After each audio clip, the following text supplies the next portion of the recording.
हाँ जी बेटे, good afternoon all of you. बेटे लास्ट क्लास के अंदर आपने बड़े इंपॉर्टेंट टॉपिक्स ने जड़े वो डिस्कस किए सीगे। That was gastrulation. फिर गैस्ट्रुलेशन तो बाद अपने कल की क्लास च प्लेसेंटा फॉर्मेशन है जड़ा वो डिस्कस करया सी, है ना। तो होप सो सारे ने पढ़ लिया होने प्लेसेंटा फॉर्मेशन तक, प्लेसेंटा के फंक्शंस पढ़ ले होंगे। हुण देखो, हुण अगर आप ओवरऑल देखिए तो एक बेबी है जड़ा वो मदर दी बॉडी दे अंदर, जो आप गैस्ट्रुलेशन दे अंदर पढ़िया सी फेट ऑफ जर्म लेयर्स। हुण वो जर्म लेयर्स 9 मंथ दी प्रेगनेंसी दे अंदर बच्चे दे सारे पार्ट्स सैल्स दी ग्रोथ हुंदी गई। उन्हें बेबी दे सारे पार्ट्स ने जड़े वो क्रिएट करते। अपने सिलेबस दे अंदर वो पार्ट्स किवें किवें बने वो नहीं है। अपने सिलेबस च इन जनरल है कि फेट ऑफ जर्म लेयर केड़ी जर्म लेयर केड़ा पार्ट बनाऊगी। ठीक है, सब तो पहले हार्ट बीट आती है, फिर उस तो बाद लिम्स बनते हैं, बर्ड्स बन जाते हैं। बर्ड्स मतलब इत्थे छोटे छोटिया स्ट्रक्चर्स निकलदियां ने हत्थां दियां ते पैरां दियां।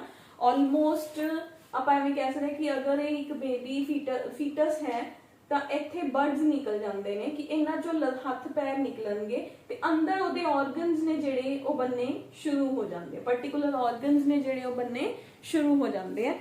तो हुण देखो 280 डेज बाद मान लो आपां जिहड़े ने नॉर्मल केसेस मान के चलिए तो जिहड़ी प्रेगनेंसी है उन्होंने आपां 280 डेज या और 9 मंथ्स प्लस माइनस 7 डेज, ठीक है, एक नॉर्मल फुल टर्म प्रेगनेंसी होती है। इस नॉर्मल फुल टर्म प्रेगनेंसी नो अगर आप देखिए तो आप 3 ट्राइमेस्टर्स के अंदर डिवाइड कर देंगे। 3 ट्राइमेस्टर्स, ठीक है।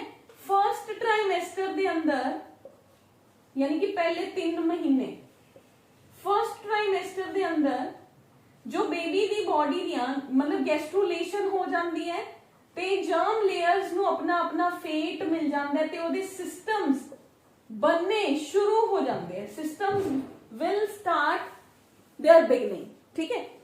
हुण सेकेंड ट्राइमेस्टर के अंदर की होगा अगले 3 महीने मतलब 4th टू लेके 6th मंथ तक ये सिस्टम्स ने जेड़े वो पूरी तरह डेवलप होने शुरू हो जाते हैं, ठीक है। जिवें एक बेबी दी नीड है अपनी मदर दे वॉर्म दे अंदर तो उवें वो डेवलप हो गए। इथों तक बेबी है जेड़ा 6 महीने तक वो पूरा बन जाता है। अगर किसी मदर दे अंदर इस दौरान कोई प्रॉब्लम है, ठीक है, तो बेबी 6th मंथ तो बाद 7th मंथ दी बिगिनिंग या 7th मंथ च बॉर्न हो गया, बर्थ हो गया ओदा, तो या 8th मंथ दे अंदर बॉर्न होया। इन्हां दोनों मंथ्स दे अंदर अगर कोई बेबी डिलीवर हुंदा है, डिलीवर मतलब baby comes out of the body of the mother, तो उन्होंने आपां कहंदे प्रीमेच्योर डिलीवरी, क्योंकि वो बेबी दे पार्ट्स तो बन गए बट उन्होंने मदर दी बॉडी दे अंदर मैच्योरेशन है जिहड़ी वो नहीं मिली, उन्हां दी ग्रोथ है जिहड़ी वो नहीं हुई, ठीक है।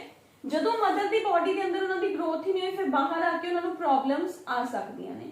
पर अगर किसी बेबी ने सारा टाइम कंप्लीट कर लिया तो 9th मंथ के अंदर एंटर हो गया तो 9 अपने कंप्लीट डेज पैदा करता है, मतलब डेज कंप्लीट करन तो बाद पैदा होता है, तो that is term to be as full term pregnancy, ठीक है। तो उन्होंने आपां की कहने हैं, we call it as full term pregnancy.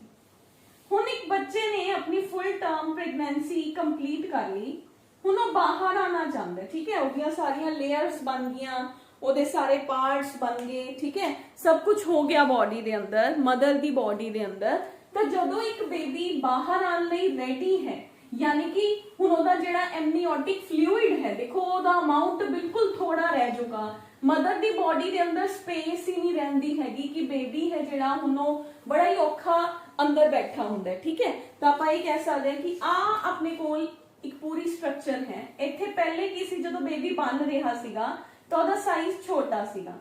हुण हौली हौली जिवें जिवें 9 मंथ कंप्लीट होए बेबी दा वेट 3 kg दे अराउंड हो जाता है ते वो आई सारी जगह नूं जदों कवर कर लैंदा है तो इत्थे एमनियोटिक फ्लूइड दा अमाउंट है जिहड़ा वो बहुत ही डिक्रीज हो जाता, मतलब उन्होंने ਉਹਦੇ अंदर फ्लोट करन लई जगह ही नहीं मिलती है। जदों ਉਹਨੂੰ फ्लोट करन लई जगह नहीं मिलती तो बॉडी कुछ ऐसे केमिकल्स प्लेसेंटा दे थ्रू कुछ ऐसे केमिकल्स रिलीज होंगे हैं जो मदर दे मैटरनल ब्लड दे अंदर चले जाते हैं। मैटरनल ब्लड चो हुन ओ सिग्नल किथे गया, मदर दे ब्रेन तक गया। हुन ब्रेन तो सिग्नल आया तो अपने कोल पिट्यूटरी ग्लैंड एक हार्मोन रिलीज करता है जिन्हों कहते हैं ऑक्सीटोसिन। ऑक्सीटोसिन मदर दी बॉडी दे अंदर एक पेन क्रिएट करता है जिन्हों आप कहते हैं लेबर। लेबर वर्ड तो क्लियर है बेटे कि at the expense of energy we are doing some work.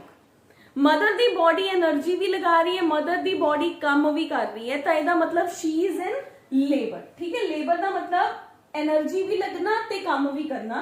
तो लेबर के दौरान की हुंदा है, मदर दी बॉडी दे अंदर जो सर्विक्स हुंदी है वो खुलती है ते बेबी दा हेड जिहड़ा हुंदा है वो नीचे की तरफ आ जाता है। ठीक है, इस जगह पे in a normal full term pregnancy baby दा हेड नीचे आता है।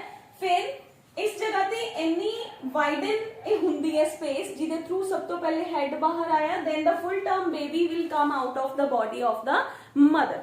This whole sequence of the event after the full term formation of a baby is termed to be as parturition। ठीक है, तो आज अपना आर्टिकल केड़ा है, that is the parturition। parturition का मतलब है जो एक बेबी पूरी तरह बन गया हुन ओदा मदर दी बॉडी चो बाहर आना, that is termed to be as the parturition। मतलब expulsion of a full term baby after the completion of the pregnancy or gestational period। gestational period नु ही pregnancy मतलब 280 days ਦਾ ਜਿਹੜਾ period है that is the gestational period। ਜਦੋਂ ਇੱਕ fetus ਨੇ अपना gestational period complete ਕੀਤਾ ਤਾਂ ਹੁਣ ਉਹ ਬਾਹਰ ਆਉਣ ਲਈ ਤਿਆਰ ਹੈ।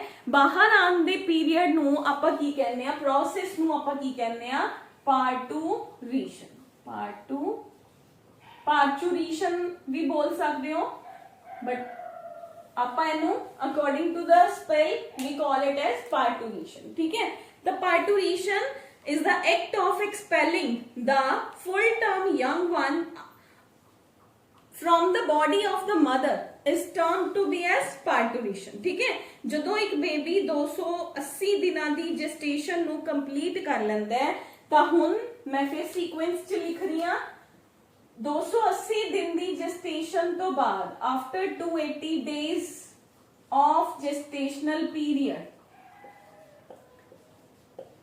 ता बेबी दी बॉडी चों कुछ केमिकल्स प्लेसेंटा मतलब एक्चुअली की हुंदा बेबी दा वेट प्लेसेंटा ते पिया, placenta will release some chemicals.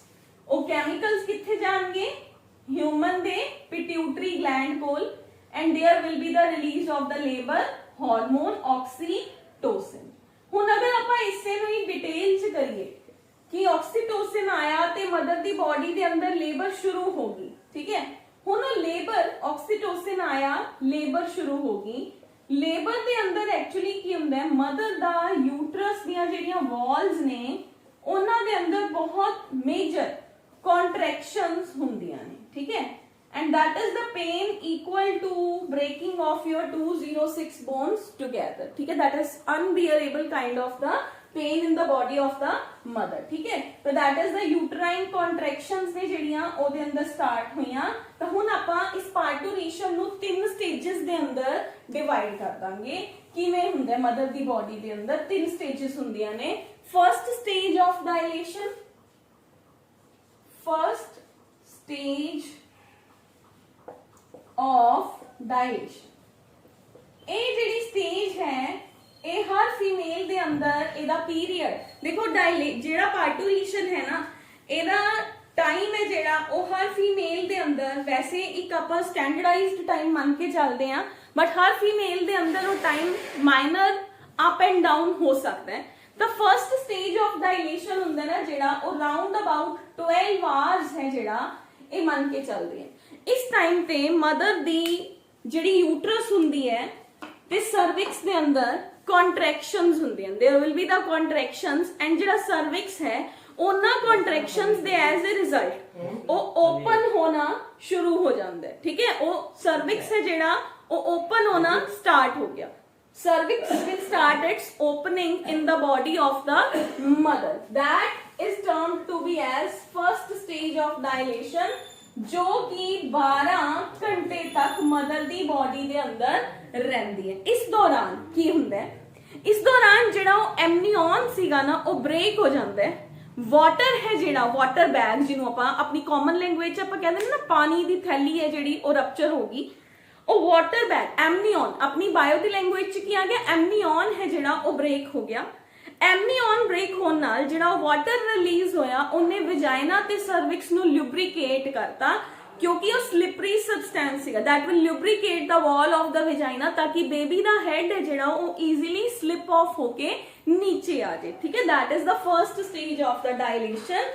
First stage of dilation है जिहड़ा और अराउंड अबाउट 12 घंटे तक रहंदा है, जिहदे अंदर रेगुलर कॉन्ट्रैक्शंस ने जिहड़ियां ओ हुंदियां ने, जिन्हां दे एज ए रिजल्ट जिहड़ा फीटस दा हेड है वो सर्विक्स वाल आ जांदा है ते एमनियन ते कोरोइन रप्चर हो जांदे है ते इन्हां दा जिहड़ा फ्लूइड है वो वेजाइना नू लुब्रिकेट कर दिंदा है ताकि फीटस दी एक्सपल्शन मदर दी बॉडी चों ईजी हो सके। इन्हां 12 घंटियां दे अंदर जिहड़ियां ये कॉन्ट्रैक्शंस ने ये बहुत पीक ते नहीं हुंदियां, कदे हो गईयां कदे रुक गईयां।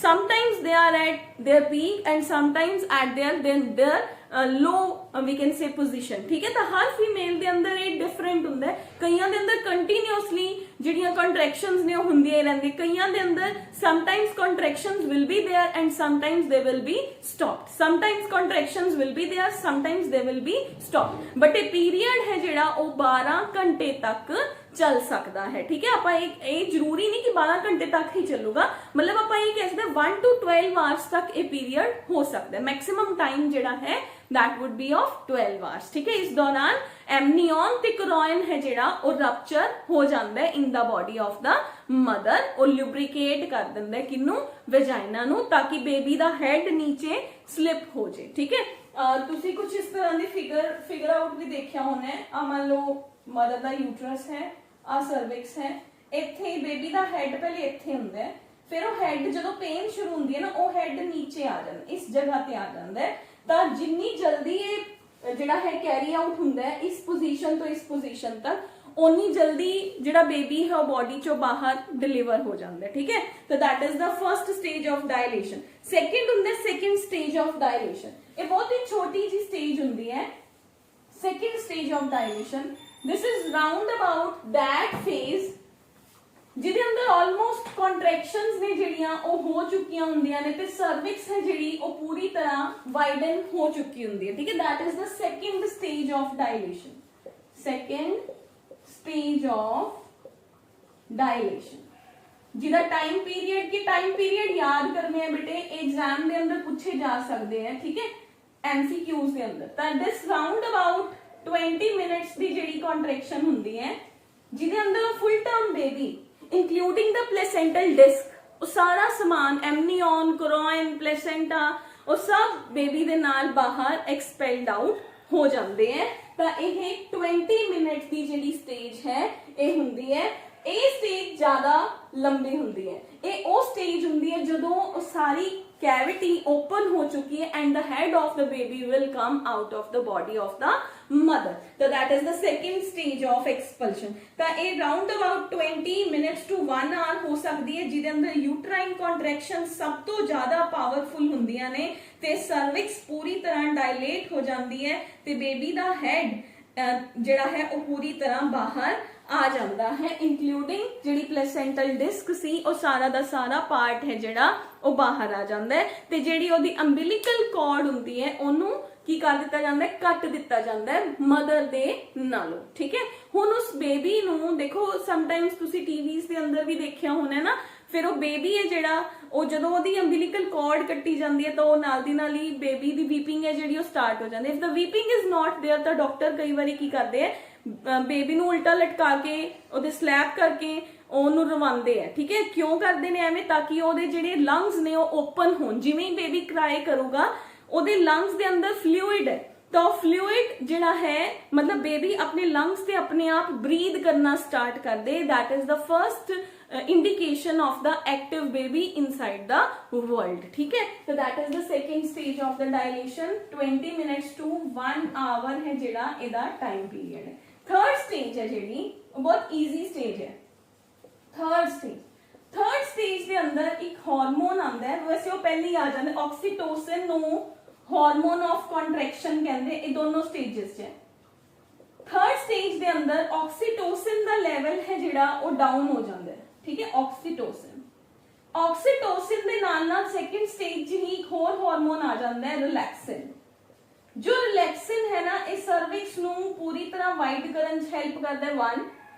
उस तो बाद इत्थे ऑक्सीटोसिन का अमाउंट डाउन जाना शुरू हो जाता। ऑक्सीटोसिन सिर्फ उदों ही आता है जदों फीमेल की डिलीवरी होंदी है। ऑक्सीटोसिन अपनी बॉडी च पहले नहीं होंदा। ठीक है, रिलैक्सिन आया। रिलैक्सिन की करता है, हुण वो फीमेल नू इन्नी पेन तो बाद that will relax the body of the female after so much of the pain ਤੇ ਉਹ उस सर्विक्स नू जिन्नू पहले उन्हें खोलन च भी हेल्प की सी ओनू वापस ओदी पोजीशन ते ले जांदा है ते यूट्रस जो कि अपने साइज तो 3 गुना एक्सपैंड हो गया सीगा वो ओनू भी श्रिंक करा दिंदा है ताकि वो अपने ओरिजिनल साइज नू रीगेन करे। ऑल्दो वो अपना ओरिजिनल साइज ता रीगेन नहीं करता बट इक्वल टू दैट जिवें आपां एक बैलून दे अंदर हवा भरी आपां हवा कड्डी तां वो देखो किवें जिहड़ा है ओदे अंदर वेव्स जियां रिंकल्स जियां आ जांदियां ने ऑलमोस्ट अपनी वही पोजीशन ऑक्यूपाई करता है but there will be the little bit change in that. तो उमें फीमेल दा यूट्रस अपनी ओरिजिनल पोजीशन नु तो ऑक्यूपाई करता है बट नॉट एग्जैक्टली इक्वल आपां कह सकते नॉट एग्जैक्टली इक्वल जो कि प्रीवियसली सीगा। ठीक है, इत्थे होर की हुंदा है सर्विक्स दा बंद कराना क्यों जरूरी है, यूट्रस दा पोजीशन गेन करना क्यों जरूरी है। देखो इस दौरान एक ह्यूमन दी ते ਜਿਹੜੇ अपने काउज एंड बफलोज ने ना इन्हां दी बॉडी च डिफरेंट है। ऑल्दो आपां सारे मैमल्स हाँ प्राइमेट्स ते नॉन प्राइमेट्स दा डिफरेंस तां हैगा ही है ना अपने अंदर। तो अपने कोल की है बेटे जिहड़ियां काउज हुंदियां ने ना उन्हां दे अंदर जो प्लेसेंटा हुंदा है वो मदर दी एंडोमीट्रियल लाइनिंग दे ब्लड वैसल्स दे अंदर नहीं अटैच्ड हुंदा। तो जदों काउज एंड बफलोज दे बच्चे पैदा हुंदे हैं ना तो जदों प्लेसेंटल डिस्क बाहर आंदी है तब इतनी ज्यादा ब्लीडिंग नहीं होती। ठीक है, minor bleeding will be there in case of the cows and buffaloes. Human दे केस च क्योंकि ओदे कनैक्शन ब्लड दे नाल सीगे तो जदों बाहर आंदे ह्यूज ब्लीडिंग है जिहड़ा फेज मदर दी बॉडी च हुंदा है। जेकर उस सर्विक्स थर्ड स्टेज दे अंदर उस सर्विक्स बंद नहीं होगी तो ब्लीडिंग दा अमाउंट बहुत ज्यादा भी हो सकता है। इस करके गॉडली जिहड़ी बॉडी दे अंदर रिलैक्सिन आंदा है उस सर्विक्स नू ओदी पोजीशन ते ले जांदा ताकि बहुत एक्सेस दे अंदर ब्लीडिंग है जिहड़ा उस टाइम पे ना होए। ठीक है, तो थर्ड स्टेज यानी कि आफ्टर बर्थ स्टेज भी कह देंगे या प्लेसेंटल स्टेज कह देंगे हैं जो कि 10 to 45 मिनट्स तक दी हुंदी है जिहदे अंदर प्लेसेंटा अपनी साइड तो ब्रेक हो जाता है ते मदर ते बेबी दे जेडे सारे कनैक्शन सीगे ओ हुण की हो गए ब्रेक हो गए। ठीक है, हुण अपने को लास्ट च की हुंदा है सर्विक्स है जेडी ओ फर्दर अपनी पोजीशन ते वापस आ जाती है ताकि यूट्रस है जेड़ा हुण यूट्रस है जेड़ा वो अपनी पोजीशन नू उसे टाइम तक पूरा पोजीशन नहीं रीगेन करता जिन्हों आप कह दें ना कि फीमेल दी प्रेगनेंसी तो बाद डिलीवरी तो बाद एक फीमेल रेस्टिंग पोजीशन च हुंदी है फॉर अ मंथ तो उस 1 मंथ दे अंदर यूट्रस अपनी पोजीशन नो रीगेन करता है। ठीक है, that is the act of the parturition in the body of the female. हुण देखो हुण इत्थे एक सेकंड केस हुंदा है आपां एक नॉर्मल स्टेज नॉर्मल डिलीवरी है जिन्हों आपां डिस्कस कीता है। एक सेकंड स्टेज हुंदी है दैट इज सी सेक्शन और जिन्हों आपां सीजेरियन कह दिंदे हैं। ठीक है, सीजेरियन दे अंदर की हो गया वी हैव इज आपां ओनू लिखदे हैं सी सेक्शन और सीजेरियन। ਇਹਦੇ अंदर की हुंदा बेटे कुछ फीमेल्स दी बॉडी दे अंदर ऑक्सीटोसिन दियां ਜਿਹੜੀਆਂ कॉन्ट्रैक्शंस ਹੁੰਦੀਆਂ ਨੇ they are not so strong ਜਿਹਦੇ ਕਰਕੇ जो सर्विक्स ਸੀਗਾ ਉਹ ਆਪਣੀ ਜਿੰਨੀ ਉਹਨੇ ਪੋਜੀਸ਼ਨ मतलब ਆਪਾਂ ਕਹਿ ਸਕਦੇ 3 सेंटीमीटर तक ਉਹ अपना 10 सेंटीमीटर तक वाइडन ਜਾਂਦਾ है ਤਾਂ ਉਹ ਪੂਰਾ ਨਹੀਂ ओपन अप हो पांदा ਤਾਂ ਬੇਬੀ ਦਾ ਹੈਡ ਜਿਹੜਾ ਹੈ ਉਹ ਪੂਰੀ ਤਰ੍ਹਾਂ ਨੀਚੇ ਨਹੀਂ ਆ ਪਾਂਦਾ ਤਾਂ ਉਹਨਾਂ ਫੀਮੇल्स ਦੇ ਅੰਦਰ यूट्रस ਦੇ ਉੱਪਰ ਇੱਕ कट लगाया ਜਾਂਦਾ है। ठीक है। सी सैक्शन डिलीवरी कहते हैं जिन्हों आप ऑपरेशन के थ्रू डिलीवरी भी कह देंगे हैं। और सीजेरियन, सीजेरियन की हो गया दैट इज आहा हो गया ना यूट्रस दी वॉल, इस जगह ते कट लगा के बेबी ਨੂੰ ਉੱਪਰੋਂ ਹੀ ਚੱਕ ਲੈਣਾ, that is called as the C section delivery.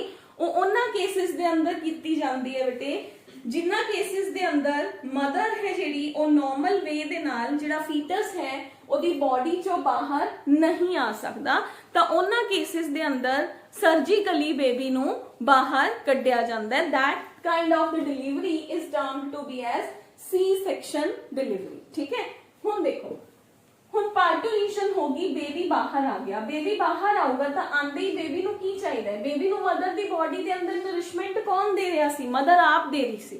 ਹੁਣ ਜਦੋਂ ਵਰਲਡ ਚ ਆ ਗਿਆ, ਬਾਹਰ ਆ ਗਿਆ ਤਾਂ ਉਹਨੂੰ ਨਰਿਸ਼ਮੈਂਟ ਮਦਰ ਨਹੀਂ ਦੇਣਾ ਨਾ, ਤਾਂ ਗੋਡਲੀ ਕੀ ਹੁੰਦਾ ਹੈ, ਆਪਾਂ ਨੇ ਪੜਿਆ ਸੀ ਪਲੇਸੈਂਟਾ ਹੈ ਨਾ ਜਿਹੜਾ, ਉਹ ਇੱਕ ਹਾਰਮੋਨ ਪ੍ਰੋਡਿਊਸ ਕਰਦਾ ਹੈ ਜਿਹਨੂੰ ਪਲੇਸੈਂਟਲ ਲੈਕਟੋਜਨ ਕਹਿੰਦੇ ਆ। ਕੱਲ ਪੜਿਆ ਸੀਗਾ ਪਲੇਸੈਂਟਲ ਲੈਕਟੋਜਨ। ਇਹ ਉਹ ਹਾਰਮੋਨ ਹੈ ਕਿ ਜਦੋਂ ਇੱਕ ਮਦਰ ਪ੍ਰੈਗਨੈਂਟ ਹੈ ਨਾ ਤਾਂ ਉਹਦੀਆਂ ਬ੍ਰੈਸਟਸ ਨੂੰ ਫੀਡਿੰਗ ਲਈ ਪ੍ਰਿਪੇਅਰ ਕਰਨਾ। This will be the hormone which prepares the breasts of the mother for the feeding of a child during the pregnancy. ਠੀਕ ਹੈ, ਪਰ ਜਦੋਂ ਹੁਣ ਮਦਰ ਦੀ ਡਿਲੀਵਰੀ ਹੋ ਗਈ, ਬੇਬੀ ਨੂੰ ਨਰਿਸ਼ਮੈਂਟ ਚਾਹੀਦਾ ਹੈ, ਪੈਦਾ ਹੁੰਦੇ ਹੀ ਉਹਨੂੰ ਖਾਣ ਪੀਣ ਲਈ ਚਾਹੀਦਾ ਹੈ, ਤਾਂ ਬੋਡੀ ਦੇ ਅੰਦਰ ਹੁਣ ਇਲੈਕਟੋਜਨ ਦੀ ਜਗ੍ਹਾ ਤੇ ਕਿਹੜਾ ਹਾਰਮੋਨ ਬਣਦਾ ਹੈ, PRL, ਉਹਨੂੰ ਕਹਿੰਦੇ ਆ ਪ੍ਰੋਲੈਕਟਿਨ। ਇਹ ਪ੍ਰੋਲੈਕਟਿਨ ਕੀ ਕਰਦਾ ਹੈ, ਜੋ ਮਦਰ ਦੇ ਬ੍ਰੈਸਟਸ ਹੁੰਦੀਆਂ ਨੇ ਉਹਨਾਂ ਦੇ ਅੰਦਰ ਆਪਾਂ ਨੇ ਕੀ ਪੜਿਆ ਸੀਗਾ, ਇੱਥੇ ਡਕਸ ਬੜੀਆਂ ਸੀਗੀਆਂ। ਠੀਕ ਹੈ, ਤਾਂ ਇਹਨਾਂ ਡਕਸ ਦੇ ਅੰਦਰ ਮਿਲਕ ਆਣਾ ਸਟਾਰਟ ਹੋ ਜਾਂਦਾ ਹੈ ਜੋ ਕਿ ਬੇਬੀ ਦੀ ਨੀਡ ਦੇ ਅਕੋਰਡਿੰਗ ਵੱਧ ਘੱਟ ਹੋ ਸਕਦਾ ਹੈ, ਤਾਂ ਇਹਨਾਂ ਦੇ ਅੰਦਰ ਮਿਲਕਿੰਗ ਹੋਣੀ ਸ਼ੁਰੂ ਹੋ ਜਾਂਦੀ ਹੈ ਮਿਲਕ ਡਕਟਸ ਦੇ ਅੰਦਰ, ਤੇ ਨਿਪਲ ਦੇ ਥਰੂ ਜਿਹੜਾ ਮਿਲਕ ਹੈ ਉਹ ਬਾਹਰ ਆਣਾ ਸਟਾਰਟ ਹੋ ਜਾਂਦਾ ਹੈ, so that the baby can feed on that. ਜਿਹੜਾ ਫਰਸਟ ਮਿਲਕ ਹੁੰਦਾ ਹੈ, ਯਾਦ ਰੱਖਣਾ ਇੰਪੋਰਟੈਂਟ ਕੁਐਸਚਨ ਹੈ, ਫਰਸਟ ਮਿਲਕ ਮਦਰ ਦੀ ਬੋਡੀ ਚੋਂ ਜਿਹੜਾ ਬਾਹਰ ਆਉਂਦਾ ਹੈ ਉਹ ਯੈਲੋ ਇਨ ਕਲਰ ਹੁੰਦਾ ਹੈ, ਤੇ ਉਹ ਬੱਚੇ ਲਈ ਉਹ ਦੈਟ ਇਜ਼ ਹਾਈਲੀ ਪ੍ਰੋਟੀਨੇਸ਼ੀਅਸ, ਉਹਦੇ ਅੰਦਰ ਹਾਈ ਅਮਾਉਂਟ ਆਫ ਪ੍ਰੋਟੀਨਸ ਹੁੰਦੇ ਨੇ, ਤਾਂ ਉਹਨੂੰ ਕਹਿੰਦੇ ਕਲੋਸਟਰਮ। ठीक है, वो बच्चे का सक करना जरूरी होता है, तो that is colostrum. First milk of the mother is colostrum. उस तो बाद है बेटे मिल्क की कॉम्पोजिशन की है, मिल्क के अंदर वाटर है, आयंस है, प्रोटीन्स है, जो भी मदर फीड लेंदी है वो सब कुछ मदर की बॉडी चो बच्चे तक जाता है। ठीक है, तो that is the composition of the milk. एक बेटे 1 to 3 मंथ्स तक बेबी है जिहड़ा वो होली मदर दे ऊपर ही डिपेंडेंट होना चाहिए, क्योंकि मदर दी बॉडी चो जिहड़ियां इम्यूनिटीज ने आप कह सकते एंटीबॉडीज ने वो बच्चे दी बॉडी तक जांदियां ने, तो जिन्ना अच्छा मदर डाइट लैंदी है उन्ना ही हेल्दी बेबी है जिहड़ा वो बनता है, क्योंकि मदर दी antibodies they are transferred from the milk of the mother to the baby. ठीक है, ओके, तो that is the milk lactational period. Lactation की हो गया ਉਹ ਪੀਰੀਅਡ ਜਦੋਂ ਯੰਗ ਵਨ ਮਦਰ ਦੀ ਬੋਡੀ ਨੂੰ ਸਕ ਕਰਦਾ ਹੈ, ਤਾਂ that is called as the milking or lactation. ਠੀਕ ਹੈ, ਤਾਂ ਮਿਲਕ ਸਿਕਰੀਸ਼ਨ ਹੁੰਦੀ ਹੈ ਕਿ ਜਦੋਂ ਇੱਕ ਮਦਰ ਨੇ ਬੱਚੇ ਨੂੰ ਡਿਲੀਵਰ ਕੀਤਾ ਤਾਂ ਉਹਦੇ 24 ਘੰਟੇ ਦੇ ਅੰਦਰ ਅੰਦਰ ਹੀ ਇਹਨਾਂ ਮਿਲਕ ਡਕਟਸ ਦੇ ਅੰਦਰ due to the release of the prolactin mammary glands ਦੇ ਅੰਦਰ ਮਿਲਕ ਲੈਟ ਡਾਊਨ ਹੋਣਾ ਸਟਾਰਟ ਹੋ ਜਾਂਦਾ ਹੈ, ਤੇ ਮਿਲਕ ਦੀ ਕੰਪੋਜੀਸ਼ਨ ਦੇ ਅੰਦਰ ਹੈ vitamin A, vitamin C, we can say sugar, fats, proteins, salts, minerals, all those things are present.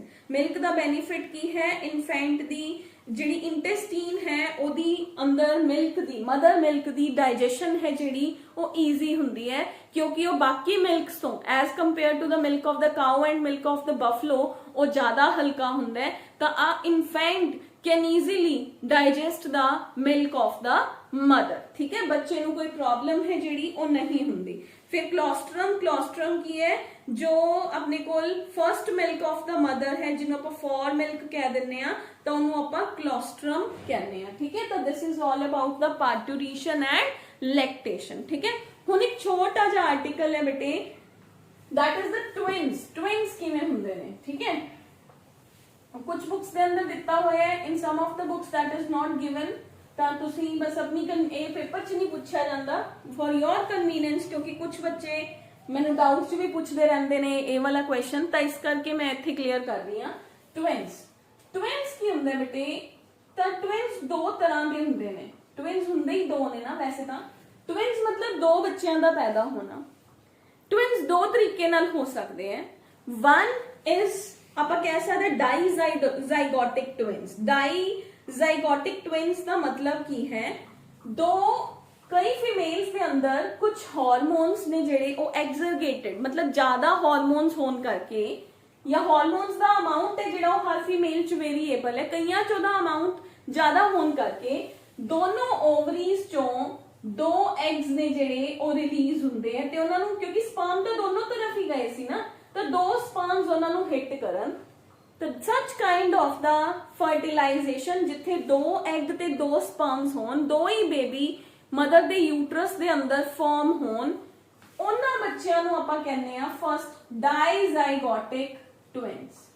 Dizygotic twins मतलब दो जाइगोट सीगे, दो जाइगोट्स तो दो बच्चे पैदा होए, मतलब वो बच्चे जिन्हां दे पैदा होने दे टाइमिंग च भी फर्क हो सकता है कि एक बच्चा पहले हो गया, एक उस तो 6 घंटे बाद 2 घंटे बाद हो रहा है, तो that is the dizygotic twins. ठीक है, इन्हां दी शक्ल मिलना जरूरी नहीं हुंदा, मिल भी सकदी है नहीं भी मिल सकदी, ते ये बच्चे एक गर्ल एक बॉय भी हो सकते ने। इन्हां च जरूरी नहीं हुंदा कि दे will B of the same sex, क्योंकि दोनों स्पर्म्स अलग अलग ने, एक एक्स हो सकता है एक वाई भी हो सकता है, दोनों एक्स भी हो सकते हैं दोनों वाई भी हो सकते हैं। तो such kind of the twins which are formed from the two eggs are called as the dizygotic twins, non-identical twins और fraternal twins। ठीक है, dizygotic ਲਈ ਹੋਰ terms ਕਿਹੜੀਆਂ ਨੇ? non-identical, as I told you earlier कि ਇਹਨਾਂ ਦੀ ਸ਼ਕਲ ਮਿਲਣਾ ਜ਼ਰੂਰੀ ਨਹੀਂ ਹੁੰਦਾ, and fraternal twins। ठीक है, जो कि अलग-अलग eggs ਤੇ अलग-अलग sperms ਤੋਂ ਬਣੇ ਨੇ। Second term ਹੁੰਦੀ ਹੈ ਬੇਟੇ we have is the monozygotic twins which are formed from one egg। one egg ਤੋਂ ਕਿਵੇਂ ਬਣੇ?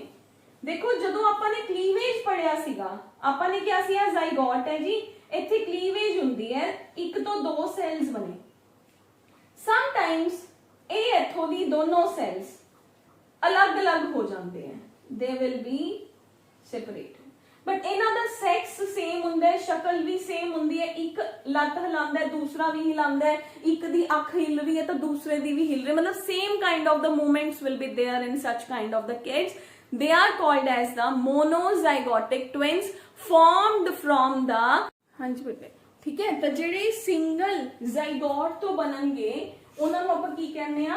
डाइजाइगोटिक। ठीक है, ये बच्चे जुड़े हुए भी हो सकते, अगर वो जाइगोट पूरी तरह सेपरेट नहीं होया तो उन्हां दा सिर आपां न्यूज़ चैनल्स के अंदर देखदे ना, कईयां दा सिर जुड़िया होया है, लैग तो जुड़े हुए है, बॉडी तो जुड़े हुए हैं, तो उन्होंने कॉन्जॉइंट कह देंगे, कॉन्जॉइंट ट्विन्स। जुड़े हुए हो भी सकते हैं, जरूरी नहीं कि हमेशा जुड़े हुए ही होंगे, जुड़े हुए नहीं भी हो सकते, अगर वो पूरी तरह सेपरेट हो गए सेल्स तो नहीं जुड़े हुए होंगे। ठीक है, तो इस तरह के ट्विन्स का जिहड़ा सैक्स हुंदा है वो सेम हुंदा है। ठीक है, either they could be the two will be the girls और बॉयज। ठीक है, तो जो भी इनिशियली बने हैं वही सेम रहूगा।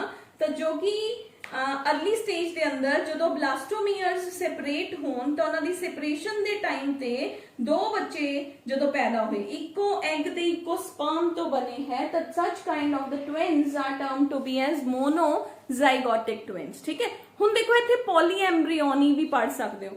अगर इस स्टेज देखो कईयां दे तुसीं पढ़दे हो ना, एक फिल्म स्टार्स दे कईयां दे 3-3 बच्चे पैदा हुए हो जाते इकट्ठे, अगर इस स्टेज तो बाद सेपरेशन हुई ब्लास्टोमियर्स दी, मतलब 3 वाली स्टेज ते या 4 वाली स्टेज ते सेपरेशन हुई है, तो पॉलीएम्ब्रियोनी हुंदा है, मतलब many number of the embryos could be there. ठीक है, तो ये ज्यादातर वैसे डॉग्स दे केसेस च हुंदा है, ह्यूमन दे केस च दीज आर रेयर इवेंट्स। ठीक है, ह्यूमन च 2 या 3 तक ही मैक्सिमम हुंदा है, उस तो बाद नहीं हुंदा।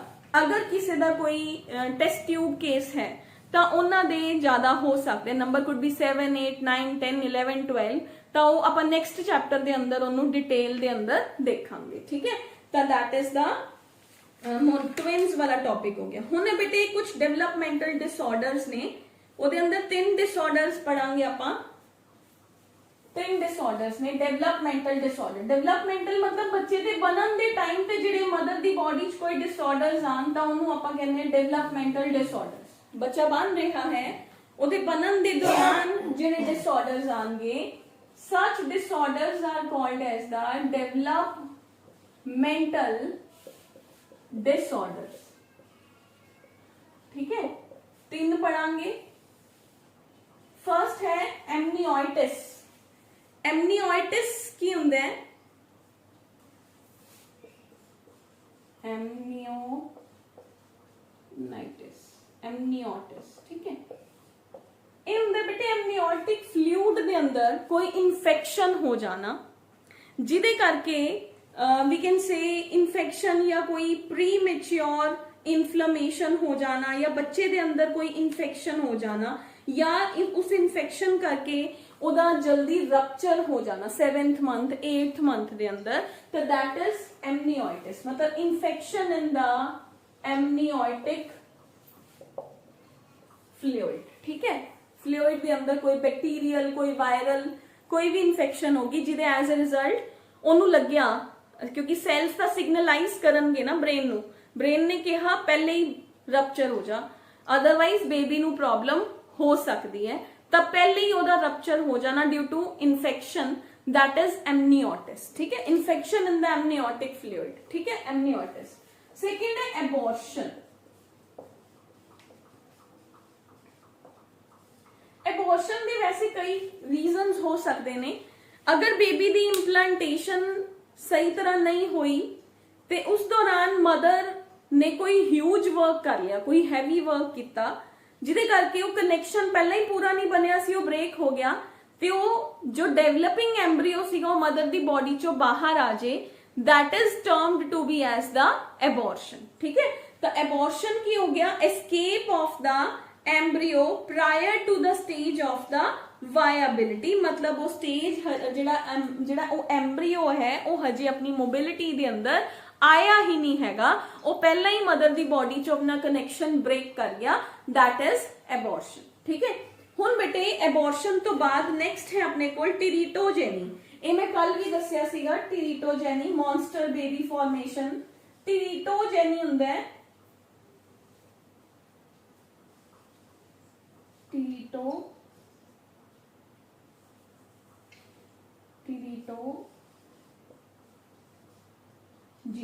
ठीक है, टीरिटोजीन। ये हुंदे बेटे अगर मदर प्रेगनेंसी दे अंदर कोई अल्कोहल, ड्रग्स, कोई भी स्मोकिंग करती है तो दैट कैन, क्योंकि वो प्लेसेंटा क्रॉस कर जाते, वो प्लेसेंटा क्रॉस करते तो बेबी दी फॉर्मेशन दे अंदर प्रॉब्लम क्रिएट करते हैं। एवें दे बेबी द ब्रेन दी बॉडी दे फॉर्मेशन दे अंदर कोई भी प्रॉब्लम आ सकती है, तो जिन्हों पर मॉन्स्टर मेकिंग एजेंट्स भी कह दिंदे आ। Such is known as the teratogeny. मतलब माइल्ड फॉर्म्ड हुंदा है सही बच्चा ना बनना due to the addiction of tobacco, alcohol और such kind of the substances. ठीक है, that is term to be as teratogeny. हुण बेटे अपना चैप्टर है जिहड़ा वो फुल टू कंप्लीट हो गया। अपना रीडिंग ले लो। अगर किसी का कोई भी डाउट है, कुछ भी पूछना है, तो मैं कमिंग डेज के अंदर we will be having the doubt class, तो उदों अपने डाउट्स क्लियर कर लियो सारे। ठीक है, थैंक यू सो मच।